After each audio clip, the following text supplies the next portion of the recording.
2026 election கிட்டத்தட்ட நெருங்கிருச்சு. தமிழக வெற்றி கழகத்து மேல மக்களுக்கு ஒரு மிகப்பெரிய எதிர்பார்ப்பு இருக்கிறத நம்மளால பார்க்க முடியுது. விஜய் அவர்கள் எங்க பிரச்சாரத்துக்கு போனாலும் ஒரு மிகப்பெரிய கூட்டம் அவர் பின்னாடி வருது.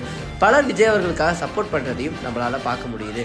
இந்த கூட்டம் விஜய் அவர்களுக்கு மட்டும்தானா அப்படின்னு பார்க்கும்போது அவருக்கு மட்டும் இல்லாம டிவிகே கேண்டிடேட்ஸ் எங்க போனாலும் இந்த கூட்டம் இருக்கிறத பார்க்க முடியுது. அதுவும் மெயினா வில்லிவாக்கத்துல ஆதவர்ஜுனா அவர்கள் டிவிகே சார்பா நிக்கிறாரு. அவருக்கு அவர் எங்கு சென்றாலும் வில்லிவாக்கம் மக்கள் ஒரு மிகப்பெரிய சப்போர்ட்டை கொடுத்துட்டு இருக்காங்க.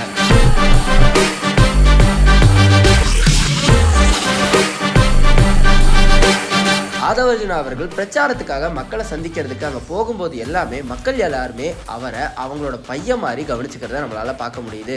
அவங்க வீட்டு குழந்தைகளை அவர் கையில் கொடுத்து அழகு பார்க்குறாங்க. அது மட்டும் இல்லாமல் உணவு பண்டங்கள் கொடுத்து அவரை நல்லாவே உபசரிக்கிறத நம்மளால பார்க்க முடியுது. அவரும் அங்கே இருக்கிற மக்களோட ரொம்பவே ஒன்றிணைஞ்சு செயல்படுறத நம்மளால பார்க்க முடியுது.